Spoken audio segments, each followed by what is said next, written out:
Bonjour et bienvenue dans votre JT d'Agri85 TV du vendredi 15 janvier. Après un focus sur la viande bovine la semaine dernière, cette semaine nous consacrons un reportage sur la production laitière. Tout de suite, découvrez le portrait de Michael Jamin. Quand je me suis installé en 96, le litre de lait il était à 2 francs, ça fait à peine 300 €. Actuellement, nous on est livreur à Terra Lacta, on fait prix moyen 295 2015. Donc en 20 ans, pourtant il y a eu un peu d'inflation, c'est au même prix, quoi. Face à un prix du lait qui ne remonte pas, Michael Jamin a dû revoir sa stratégie pour diminuer ses coûts de production. C'est d'abord la carte de l'alimentation qui a été jouée. Le GAEC a choisi de diminuer ses achats d'aliments et d'être plus autonome. Désormais, 30% de la ration est composée de maïs broyé en maïs humide issu de l'exploitation. Les raies grappures ont été remplacées par du trèfle incarnat à plus forte valeur protéique et le GAEC n'utilise plus de conservateurs pour le maïs. Ces changements mis bout à bout ont permis un gain de 10 € pour 1000 litres sans que cela n'ait de conséquences sur la productivité du cheptel. Michael Jamin a également choisi de limiter les interventions extérieures. En 2016, il prévoit de passer à la formule minimum du contrôle laitier et de sortir de l'UPRA. Les investissements en matériel ont été repoussés à 2 ou 3 ans. Enfin, chaque associé a baissé son salaire tout en augmentant son temps de travail de 10%. Des sacrifices qui ne font pas abandonner les projets. Depuis plusieurs années, l'exploitation se prépare à accueillir un 3e associé et à rénover ses bâtiments. Ce projet pourrait se concrétiser en juillet, une nécessité face à un atelier utilisé actuellement à 200% de ses capacités, mais aussi le moyen de rester dans une dynamique positive. Nous, ça nous motive pour continuer. C'est pour ça que depuis quelques années, l'exploitation s'est beaucoup développée en lait. En 10 ans, la production laitière a été multipliée par 2, en prévision depuis 2-3 ans de l'installation du jeune. En espérant que dans les années à venir, que le prix remonte ou avoir un prix décent pour vivre, pour sortir nos salaires, payer surtout nos fournisseurs et payer nos emprunts. J'étais tout embercé dans le lait et j'aime cette production. Il y aura un besoin, la consommation va remonter un jour, il y aura un besoin, je pense. Il y a une mauvaise période à passer. Afin de favoriser les échanges avec les producteurs, la section lait de la FDSEA propose 4 réunions la semaine prochaine. L'objectif, revenir sur le contexte laitier national et vendéen, les mobilisations de 2015 et aborder les perspectives pour 2016. Bonjour à tous, écoutez, bienvenue à l'hôtel de région.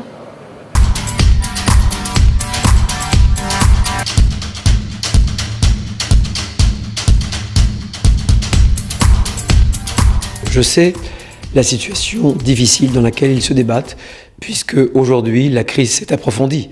Les prix qu'on leur paye sont inférieurs, malheureusement, à leur prix de revient.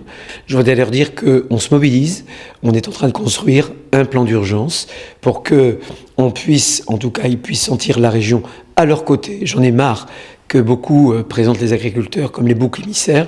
Je veux vraiment et impérativement faire en sorte qu'ils puissent se sentir épaulés.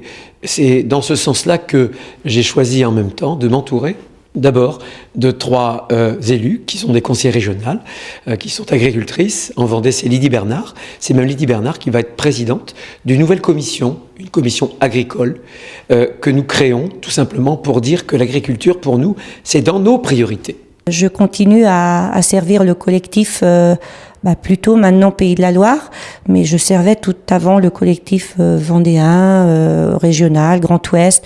Voilà, c'est un autre challenge qui s'ouvre à moi, mais c'est tout, voilà. Je pense qu'il y a eu une attente du monde agricole.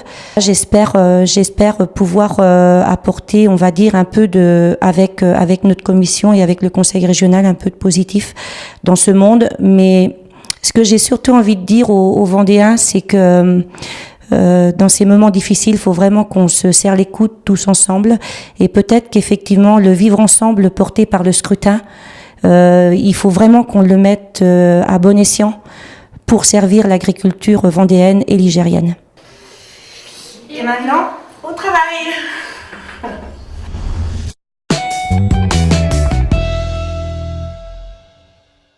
À partir de cette campagne 2016, le site Télépac permet de déclarer l'ABA et l'ABL. Ce service est ouvert du 1er janvier au 17 mai 2016.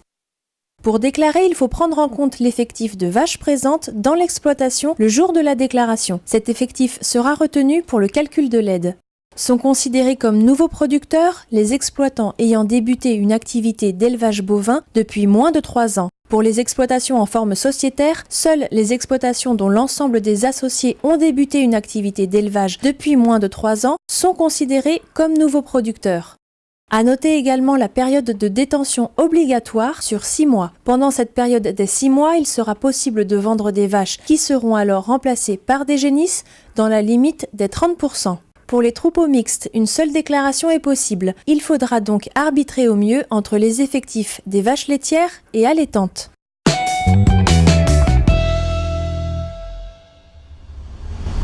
Lundi 11 janvier, pour le premier conseil d'administration de l'année de la FDSEA de Vendée, l'ambiance n'était pas au vœu. Suite aux unions cantonales, les retours sont criants et le constat amer, aucune avancée ne semble se dégager à l'horizon 2016.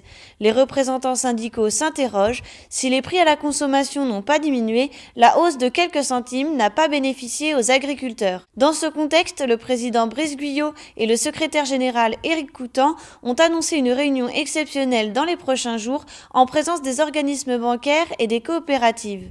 L'objectif, trouver des solutions concrètes pour l'agriculture vendéenne. Avec plus de 21 000 visiteurs cette année, le Cival poursuit son ascension. La 30e édition de ce salon dédié aux productions végétales s'est tenue du 12 au 14 janvier à Angers et a une nouvelle fois mis en avant la recherche et l'innovation. Du nouveau dans la presse agricole en Mayenne. Agri53, hebdomadaire d'information agricole et rurale, sort ce vendredi 15 janvier 2016 son premier numéro. Jeudi soir, à cette occasion, une soirée de lancement a été organisée à Laval. Philippe Géant, son directeur de publication, a rappelé qu'Agri53 est né de la volonté d'une trentaine d'agriculteurs mayennais ne se retrouvant pas dans la presse proposée actuellement, citant un pari gonflé et courageux pour ce journal qui rejoint le groupe Réussir. Bienvenue à lui. Lundi prochain, retrouvez le 2e épisode de la 3e saison de Terre de Passion. Adeline, Bertrand et Alexis témoignent de l'importance de préserver les productions locales. Rendez-vous à 18h15 sur TV Vendée et Agri85. C'est la fin de votre JT, merci à tous de nous avoir suivis et rendez-vous la semaine prochaine pour une nouvelle édition.